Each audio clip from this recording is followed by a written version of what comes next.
पीर के दिन ईरान ने अटैक किया यूएई के ऊपर। तो हुर्मुज़ बंद होने के बावजूद जो यूएई का तेल था उसका कुछ पार्ट जो था वो उस पाइपलाइन के थ्रू ट्रैवल करता रहता था। प्रोस्पेरिटी फॉर ऑल और प्रोस्पेरिटी फॉर नन। इजरायली फौजी भी इस टाइम यूएई के अंदर मौजूद हैं, क्योंकि यूएई इस टाइम इजराइल और अमेरिका का सबसे बड़ा एलाय है। अस्सलाम वालेकुम व्यूअर्स। मशरिक़ वुस्ता में जारी जंग रुकने का नाम नहीं ले रही और इस जंग में अब नई लहर और एक नई किस्म की आग भड़क चुकी है। जी हाँ, पीर के दिन ईरान ने अटैक किया यूएई के ऊपर। तकरीबन 19 से ज़ायद जो ईरानी मिसाइल थे यूएई के मुताबिक वो फायर किए गए ईरान की जानिब से, और जिसमें से 12 बैलिस्टिक थे, 3 क्रूज़ मिसाइल थे और 4 यूएवीज़ ड्रोन्स थे, और जिनमें से एक जो ड्रोन है वो फुजेरा जाकर लगा। अब बात ये है कि फुजेरा इतनी ज़्यादा अहमियत का हामिल क्यों है? फुजेरा एक्चुअली एक पाइपलाइन है जिसके थ्रू जो यूएई था वो अपना तेल काफ़ी ज़्यादा सम ऑफ इट्स ऑयल वो ट्रांसफ़र करता था, ताकि वो हुर्मुज़ का जो रास्ता है जहाँ से पूरी दुनिया का तेल गुज़रता है उसे अवॉइड कर सके। यानी कि हुर्मुज़ बंद होने के बावजूद जो यूएई का तेल था उसका कुछ पार्ट जो था वो उस पाइपलाइन के थ्रू ट्रैवल करता रहता था, ओमान की तरफ करता रहता था। वहाँ ओमान के पास काफ़ी ज़्यादा स्टोरेज फैसिलिटीज़ अवेलेबल और वहाँ से आगे पूरी दुनिया को वो मुंतकिल होता था। तो वो फ़िलहाल हिट हो चुका, और जिसके बाद मतलब यानी कि ईरान की तरफ से एक प्रॉपर मैसेज दिया गया यूएई को कि वही जो ईरान का इसका मोटिव है कि प्रोस्पेरिटी फॉर ऑल और प्रोस्पेरिटी फॉर नन। यानी कि तरक्की करेंगे तो सब करेंगे, वरना अगर ईरान के साथ बुरा होगा तो पूरा रीजन आग में जाएगा। इसी के साथ-साथ आपको एक ये न्यूज़ देते जाते हैं कि यूएई के अंदर इस time Israeli drones, Israeli defence system install हो चुका, और साथ-साथ इज़राइली फ़ौजी भी इस टाइम यूएई के अंदर मौजूद हैं। जी हाँ, बिल्कुल। अब वो कौन से ऐसे डिफेंस सिस्टम्स हैं जो इज़राइल के डिफेंस सिस्टम जो है वो इस टाइम यूएई के अंदर इंस्टॉल है, जिसमें सर-ए-फ़हरिस्त एक्सियोस के मुताबिक iron dome, the defence news के मुताबिक आयरन बीम। ये एक ऐसा टेक्नोलॉजी है कि जो मिसाइल इंटरसेप्टर्स को मिसाइल मार के नहीं, एक एनर्जी के थ्रू इसे डिटेक्ट कर ख़त्म करता है। Spectro surveillance and detection system, ये एक ऐसा सिस्टम है जिससे आप डिटेक्शन कर सकते हैं जो कोई मिसाइल या कोई भी प्रोजेक्टाइल आपकी तरफ आ रहा है, और साथ ही साथ इससे आप सर्वेलेंस कर सकते हैं। और साथ ही साथ इजरायली पर्सनल यानी कि इजरायली आर्मी के बंदे फौजी इस टाइम यूएई के अंदर मौजूद है। किस लिए? ताकि जितने भी डिफेंस सिस्टम्स हैं ये उन्हें ऑपरेट कर सकें। और ये खबर दी है इसराइल के अपने ही सबसे बड़े अखबार द टाइम्स ऑफ इजराइल ने।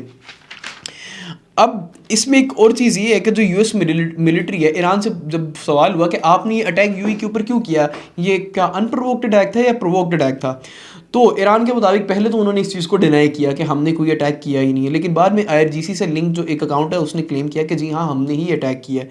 किस लिए किया? क्योंकि जो यूएस मिलिट्री का जिस ऑपरेशन चल रहा है फ्रीडम के नाम से, यानी कि वो स्टेट ऑफ फॉर्मोस को खुलवाना चाह रहे हैं उसको थ्रू मिलिट्री मीन्स और थ्रू नेवी मीन्स, तो उसके अंदर यूएस मिलिट्री ने कुछ फायर किए ईरान की फोर्सेस की तरफ, जिसके रिएक्शन के अंदर ईरान ने यूएई के ऊपर हमला किया। क्यों किया?